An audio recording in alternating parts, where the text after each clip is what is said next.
Good afternoon, everyone. So just to build on that, our third panel is going to really talk about making the UK a destination for EV manufacturing and for the supply chain through a robust industrial strategy and an attractive energy policy. So with that, I'll ask the guests and panelists to join us on the stage, and we'll run a short video just giving their perspective. Thank you.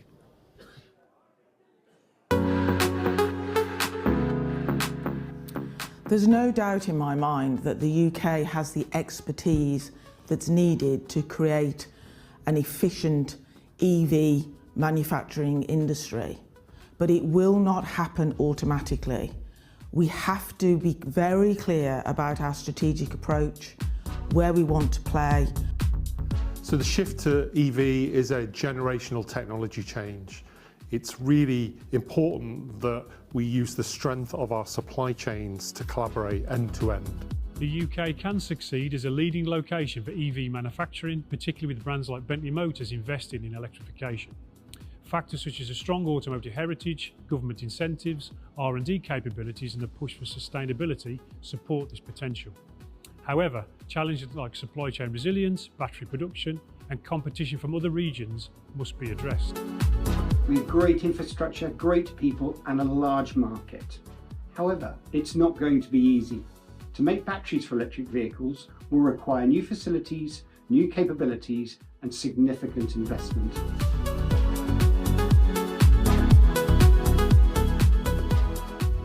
Right, excellent. I mean, I'd like to say, having a former background in automotive myself, I think the UK has always punched above its weight. We've always come up with innovative solutions. I think we've always worked together. So we do face some new challenges in this space. We've heard some of them this morning, I think, Carol. But maybe for you, from a Unipart perspective, what are some of the new challenges that you are coming across in terms of that supply chain as we transition now into more EV manufacturing than we have in the past? In many respects, the challenges that we've heard this morning, so demand issues, lack of return on investment, are exactly the same for the supply chain. But in that proverbial sense, it rolls downhill and it gains some momentum. And I think for the supply chain, there is much less opportunity to respond to that in the short term. So heaven forbid that a first-tier supplier would put their prices up. And therefore, it's not so easy to respond. And so I think the challenge is, I mean, I counted the number of times that supply chain and manufacturing was mentioned this morning. It was about 8 and 7 respectively, but actually no detail.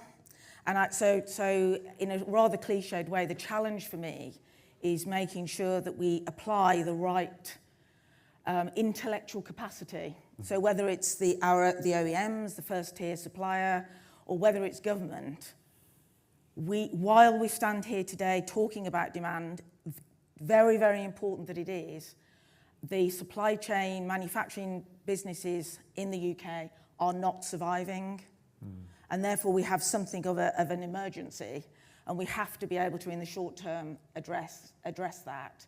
Otherwise we won't have an industry to come back to. So not wishing to be over dramatic, there are some really big issues, I think, in the supply chain. Yeah, no, I think that's a really fair point, Carol, in terms of the attention and the thought that goes into this. Mike, you talked a bit in your video about the importance of collaboration, right? Obviously, for the supply chain to work, it's got to work end to end, and it requires the collaboration. So maybe your thoughts on that, and from a JLR perspective. Sure, just picking up on Carol's point about demand, right? Demand's always going to be volatile. Yeah. I think, I've sat on both sides of the kind of fence within an OEM organisation to look at that. So, we've been through a series of transformations of our own supply chains.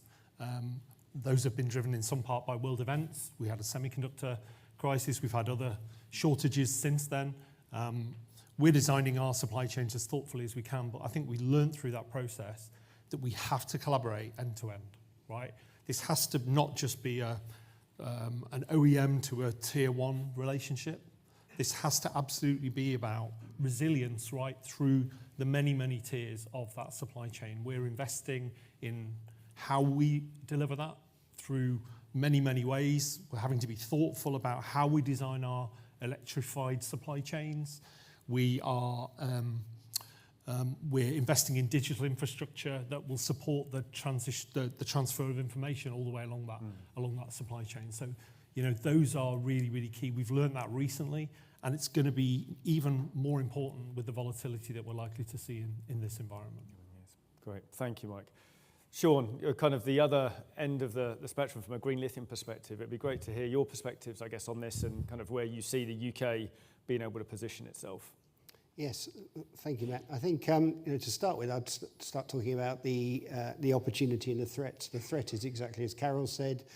There's an emergency. It's happening right now. If you think that half the value of an electric vehicle is actually in the battery, plus half the carbon footprint is in the battery when you manufacture a car. And we had some discussion earlier on Emma's presentation around whether or not we record the game of whack-a-mole that's going on. You knock down surface transport. The carbon footprint pops up in China in the industrial sector because of the high carbon chemicals that go into making those cells. So there's a threat that if all those batteries are made in China, and China's done an incredible job of developing technology, investing in those supply chains, developing that capability, and frankly, Europe's got 2 decades of catching up to do. So the threat is, if half the value goes in the battery cell and we don't have that capability, exactly as Carol said, you've got an emergency on your hands. The opportunity, of course, is if you've got those supply chains, it's not just surface transport, it's batteries are in everything. You know, they'll be in planes, they'll be in trains, they'll be in toothbrushes and everything before you know it. So the opportunity is absolutely huge for the UK to maintain market share. I think, and then to Michael's point, really the challenge is this is a brand new emerging industry in Europe. We don't have that capability at the moment. So we were requiring new enterprises to come together, new supply chains, new collaborations, and it's going to require a huge amount of additional investment. So we've got to make a very compelling case to investors that we can work together, that we'll trust each other, that we can make commitments to each other and efficiently scale up these new businesses and maintain a part of that market share. Yeah, I think that's a really, really valid point around the investment. And we've seen quite a lot of data points already today about where the UK sits in relation to some of our kind of European partners. But I think it would be really good to hear from all of you about the sort of the strengths and weaknesses that we have in the UK, right? There are undeniably strengths that we have as a market. As I've said, we punch above our weight, but I think at the same time, there are the threats that you talk about, Carol. So maybe, Chris, start with you, representing Bentley, a great British brand, but with very strong ties to Germany. You've probably got quite a unique perspective on the strengths and weaknesses in the UK space. I think so, and I'll just pick up what was said in the video first. Obviously, Bentley has a clear commitment to electrification, not only in product, but also in our factory and crew. What we've done in terms of clear investment in that, in the manufacturing facility and R&D facilities, and close to my own heart, logistics facilities as well.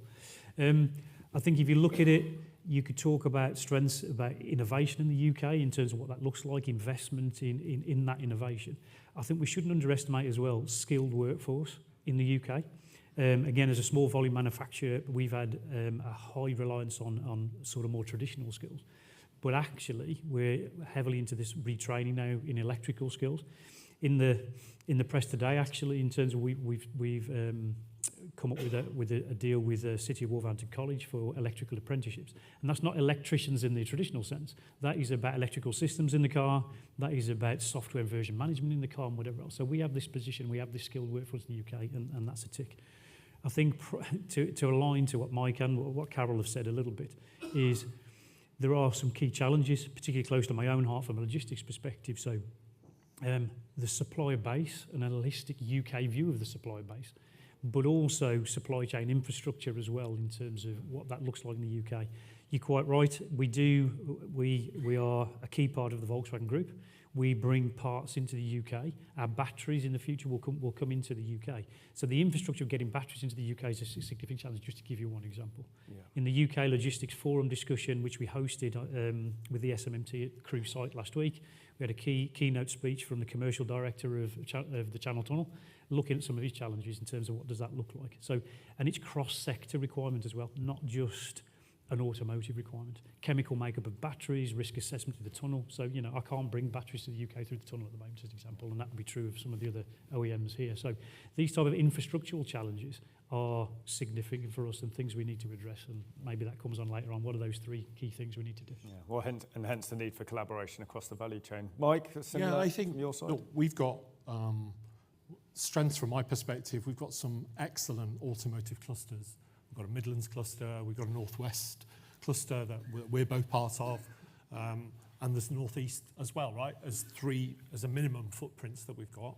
I extend my description in the Northwest to include Manchester. We've got a technology hub also in Manchester, so those teams there, really forward-thinking digital city, thinking about future connectivity. We're drawing from education, we're drawing from universities and research centres in hubs like that. So that's one of our strengths. I think the other strength that I think we certainly share as well is, the UK luxury market is a significant contributor to our overall GDP performance. And as an automotive player with some luxury brands in our stable, really proud of what we're able to contribute there as well. Future skilling is also key. We have been transforming our engine manufacturing facility to a engine and sort of electrified propulsion manufacturing facility. It's going to produce combustion engines alongside battery packs, inverters, control modules, and things that will go into our future electrified products. We run a 20 million a year future skills program there as well. We're working with local colleges in the same way. So look, those are some real opportunities to build on, right? And to Carol's point, and I said before, demand's going to be volatile. We're just going to need to move forward with what we know we can do and where we can be successful. Yeah, sure. And maybe a few on the weaknesses as well, Mike. Yeah, I mean, I think the biggest challenge there is the cost of change, right? The cost of the transition. We're spending over 3 billion a year in our investment of transition to EV. I think in the 24 to 28 period, an 18 billion pound investment going into our facilities, whether that's in Liverpool, in Halewood, that's going to be an all-electric site, whether that's preparing our Midlands site, Solihull, for all electrification of the Jaguar brand. Different footprints. It's an expensive gig. Construction's expensive, planning's expensive. We just heard about the price of electricity. All of those are factors. That's going to hold us back unless we can move forward, as a specific example. Yeah, we raised the point of cost there, Carol. From your side, obviously running the supply and the support that you do you want to maybe unpack? Should we start with the weaknesses and then you can finish strong with maybe the key strengths you see for the UK now? Yeah, I sort of feel a huge sense of responsibility for the manufacturing industry here in the UK. And one thing's for sure, if you're sat here in this room as a manufacturer, then you're going to be pretty good because you've been through lots of changes. And so that's our biggest strength. But what's going to happen over the next, as Mike has hinted, there's going to be a real change in that landscape as suppliers reflect on the increased volumes on ICE that none of us quite envisaged, but also then the returns on the investment we made in electrification. That is quite a difficult area for the OEMs to deal with, and then for the manufacturers to respond to, just as difficult, as I say, perhaps with less options. So the importance is that collaboration. So what my request really is that the UK OEMs work together with the supply base here to create a clear picture of what we want to do here in the UK. And that as a nation, we perhaps, and this is going to seem slightly counterintuitive, we focus slightly less in R&D of product. It's a huge conversation about R&D of product, and think a little bit more about manufacturing scalability. Because without a manufacturing industry, we won't have OEMs and vice versa. And so factoring in not just R&D, but actually the manufacturing support that's required to make that happen in the UK, so that when suppliers go for funding, they have to talk about the manufacturing scalability and the importance of a connected supply chain, and not just the innovation of product, but the innovation of process are all changes that we could make here in the UK. So in the true spirit of continuous improvement, it's a shift really from the challenge into what could quite easily be a strength. We have to have a solution for all of the OEMs here in the UK, and a supplier like Unipart that's got all of that complexity, I can't help but think there are some solutions out there that we haven't yet touched on, and they're so essential for the next few years. Yeah, I think it's an and.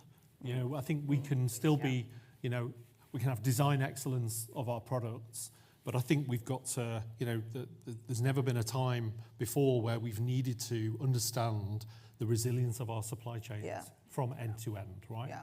So, you know, we've upskilled our own teams. As I say, we're deploying digital technology in ways to scan for supply-based risk as we design those supply chains, right? We've all been through needing to know what's where in our supply chain, global and local, and that's going to be key. I mean, having both of those for me is a bit of an and. I think in that sort of in our pre-discussion yesterday, and you've just touched on it, Mike. It's the depth of the supply chain as well. It's not just the first tier, but it's as you get and tracing those things back in terms of, particularly on the resilience side.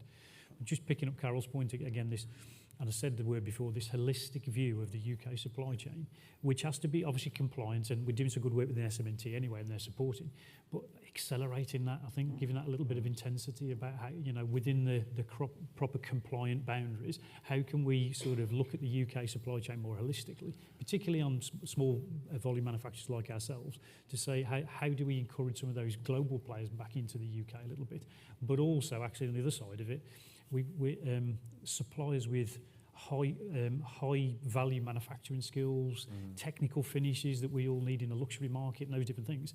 There's a key opportunity for us in the UK, but I think we need to work together holistically, as I say, again, within the confines of what's compliant and what we're allowed to do. But, you know, maybe legislation plays a role in that in terms of giving us the ability to sort of be an enabler rather than maybe a perceived blocker in terms of what that looks like. And we may be unique, but we're scale-wise comparable. We're privileged to be part of the Tata Group. Yeah. Tata are making through what's going to be a sister company of ours an investment in the UK into cell manufacture, right? Yeah. So obviously we're going to be one of their first customers, if not their primary customer in the initially. That just demonstrates that there's a way to attract that type of technology and type of investment into the country. Yeah, I think that's turning a bit of a weakness into a strength, right? Is to get that external investment into the UK to make it attractive in all the ways that are possible. And I think you mentioned it a couple of times, Mike, and we talked about this over dinner yesterday, Chris, right? The importance of technology in terms of increasing the transparency in the supply chain, the elasticity and the resilience. I think, you know, absolutely agree in the importance of upskilling, but I think there's a lot more that we can do around technical enablers to create the visibility and therefore the confidence to make some of those big decisions across the tiers.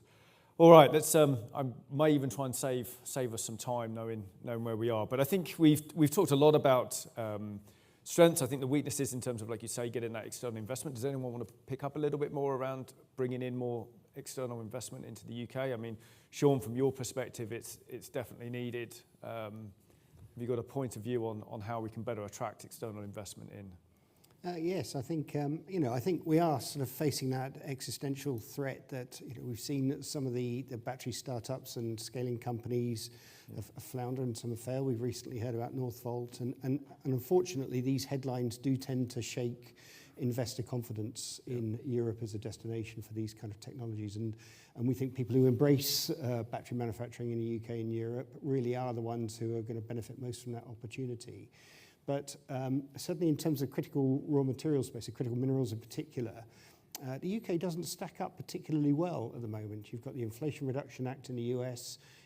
Australia's just announced the critical raw materials production tax credit, so it's a very similar mechanism. We also see lots of incentives in places like Canada. And we're lagging behind. So we've just discussed an emergency. We've used that phrase, and this is, the targets that Emma described, that they're right now, they're right here, and yet we don't look as attractive to investors coming in, and we need that injection of cash to do it. I don't think it's all about government policy. I think we need to do more. We've got to develop those supply chains and make that compelling case.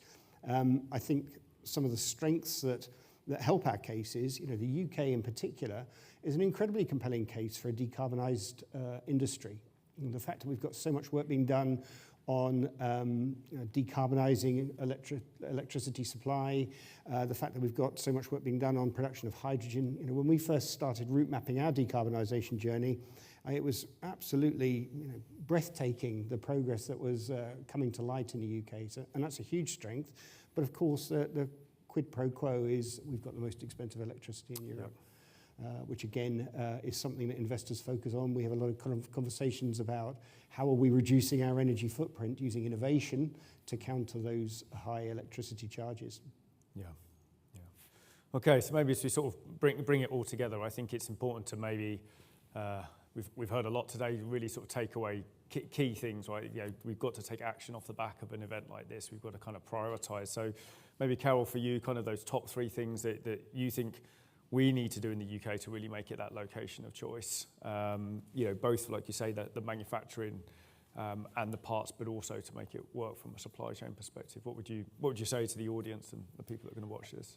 I think one of the challenges for our industry is we've spent the last 30 years globalising and thinking about the sort of international connections, and I fully respect that. But unashamedly, I think my request, whether it's to the SMMT, whether it's to government, whether it's to my customers or to my own industry, is actually time is right to take a UK perspective.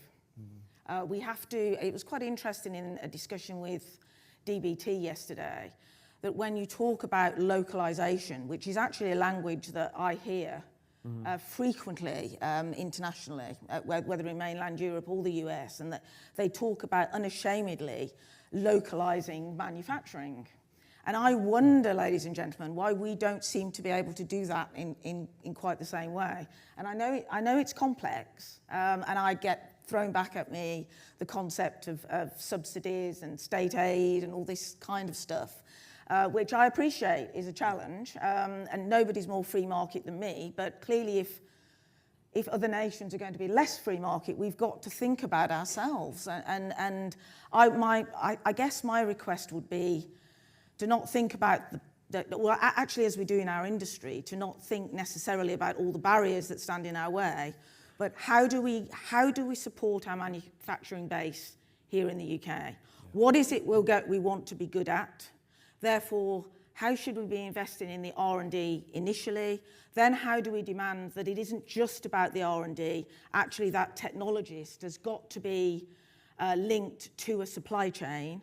How then do we make sure that we're not continually pumping money into just the technology, and that in fact they're able to scale, and that they're supported by the funding mechanisms to do that, and that actually we set out to have a UK manufacturing strategy that supports the automotive sector here in the UK. I think that's possible, partly because of all the things that we're already doing. You know, as a manufacturing organisation, only 5 years ago we were more or less purely automotive and rail. We are now doing so much more. We're pouring concrete, we're assembling vehicles. You know, the capability that it sits within that first tier automotive sector, and combining then that with the logistics capability, coming up with new solutions, is, as a nation, as an island nation, we should be thinking in that way. So wherever we are, wherever we sit, I think we can do that, and we unashamedly should be doing it. Very inspiring, Carol. Yeah, it's really, really, really important. I think, you know, we've repurposed, we've downsized our capacity. We've repurposed sites where we previously built vehicles, and we've retrained those teams, and those teams will build critical components that are going to go into future EV products, right? So, you know, there's an example of we're taking that on for ourselves. That's part of our skills and investment program that we're doing too. I think, Matt, to your question, we need growth-oriented regulation, right? Unified approach. I need an industrial strategy that supports the typical life cycle of a vehicle, right? Where the vehicles run classically 7-8 years. That may change in the future as we're all striving to bring products to market. I need a regulatory environment, and I need funding models that can support that sort of cycle. And at the point when those cycles drop, right? Because products, you know, we launched some brand new platform products 4 years ago, 2 years ago. Those products are going to run. They're freshened and they're going to run, right? We're proud that we're going to be bringing one of our platforms, Range Rover, and its products are going to have combustion engine. We'll have PHEV, and we're going to have an all-electric product. We've got 60,000 customers telling us on the wait list that they're really excited about that product. We're really hoping that that product's going to be an amazing entrant to the market. So it's going to be about creating an environment, as Carol describes, that allows us to shine and grow. I think we need a level platform that copes with the new entrants into the market as well as the existing players, right? So for those of us existing, the funding models need to support competitive growth environments, right? So I want more and more of our supply chain to be able to come to the UK if feasible. That's really, really key. Yes. And I think the third point from me would be around that futuring skills stuff, right? That's so critical going forward. If I had a fourth, ZEV mandate got mentioned this morning. From an OEM perspective, we need more flex on the ZEV mandate at the front end, whilst committing to the long-term objectives. We're absolutely committed to the long-term objectives, but it's going to need to take into account the topics that were described this morning. But those are the sort of my wants for us as a country, for the government, and also for policy. No, that's brilliant, Mark. I think it builds on the panel earlier around the total cost of ownership, right? Very applicable in heavy commercial vehicles, but it applies because of the complexity and breadth of automotive. Chris, I'll So was there a danger of going from left to right on these panels? What's left? I think, as it was said this morning, I think we're probably all in violent agreement a little bit within it. I think in terms of if you talked about the supply chain view, the skills view, I think, again, slightly different slant on things from our perspective. So from a Bentley perspective, again, small volume manufacturer. So we have the same challenges in supply chain, but we have to find innovative ways to do it because we don't necessarily have the scale or the volume scale to do it. So of course everybody talks about supplier parks, and I heard about it yesterday. So around in the Midlands, in around the Nissan site, around the BMW site. So we've been looking at innovative ways to get supplier presence in the UK by using different models and different things. So one of the other things I would say is that still, of course, post-Brexit, there's some positives within that, but still from a sort of a customs practice and for those type of things, again, frictionless in terms of the border is a critical one for me in terms of what we do. So we've got a new concept for what we call a supplier hub close to Crewe in terms of how we encourage European suppliers to have a presence in the UK working with logistics providers. But actually, the complexity of tracing parts in and out and how that works is a significant one as well. So I think the whole topic around the sort of the customs and legislative side of things as well is a key bit to add on to what's been said, I think, really. So, that's one of our, it's a challenge now. It seems to become more of a challenge all the time, certainly with some of the complexity of what we're dealing with. Yeah, no, really good points. I think, the collaboration, the transparency, the holistic view across, the time frame that we're operating in, I think is really important. So I'd like to open it up. I'm going to be brave and open it up to the floor for questions. I've got a couple of hands raised just over here on the right-hand side.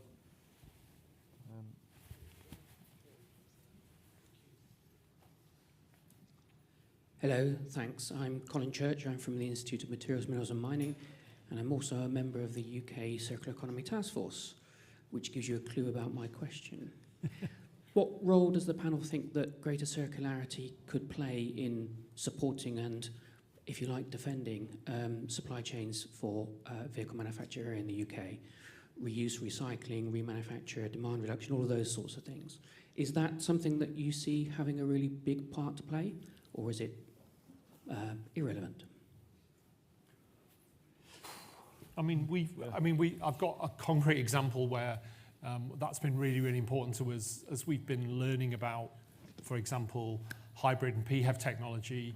We've been, we have a lot of vehicles that go through prototype testing. We've been taking the batteries back out of those hybrid vehicles once they're through a prototype phase, assuming that they're still fit for use. And we've been putting them in second life use installations. So we now take PHEV charged, former PHEV battery charged charging equipment to events that we're running in remote locations, right? So we're looking at all aspects of being able to circularly kind of approach that as just a specific. Well, you've got the example Jaguar online, racing right? model. I think that's where it came from, right? Yeah, exactly. Taking Right. the stuff So out the high-end Jaguar racing side and bringing it back. But then we're using them as a second use in a different environment, right? So when we run events and activities that maybe are slightly more remote or even not remote, these recharge battery facilities are available, and they're portable. They're on back of kind of low.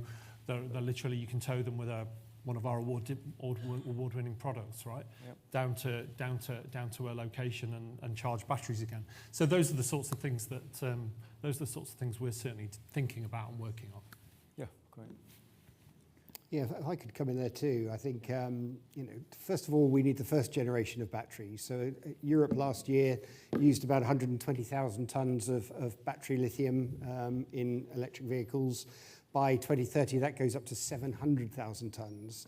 And that year and every year after just continues going up. So there's almost that first generation of getting these battery chemicals into the supply chain, getting them used. The battery lives are extending. The second life applications are getting better. Analytics are improving. There's a whole world of things that say you'll get a really great use from that cell.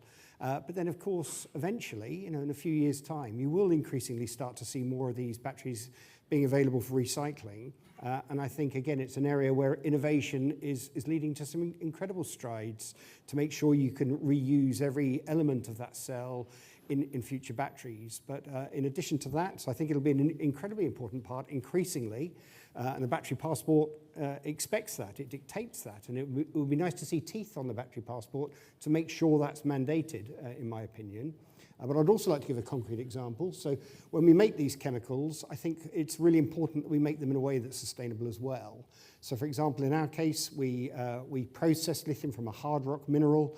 95% of what we make doesn't go into a battery cell. It ends up in a big pile outside the factory. But we've done a lot of work to show that we can use that product in circular economies. We can actually replace cement in concrete. And it took a bit of work to do that. We had to do a bit of R&D. We've had to research it with the University of Sheffield. But we've got there. And there's a way of helping the construction industry. It's another case of whack-a-mole. If you can help the construction industry reduce its carbon footprint while putting battery chemicals in EVs, then it's a win-win. Yeah, it's a great example, Sean. Great example. Right, I think we have time for one more question over there, the three. Hi, Dominic Schreiber from Altidium. We're actually a recycling company, so we're already actively recycling end-of-life batteries, working with companies like JLR to put those materials back in. My question is really for the panel. How positive do you feel, or do you feel that the UK is currently on track to have enough gigafactory capacity to meet the electrification demands of your industry? And are things maybe looking a bit more positive now than, say, a couple of years ago when it was all doom and gloom post-British Volt? Given what we're seeing in Europe now, are we maybe in a slightly healthier place, do you think, or have we still got a long way to go?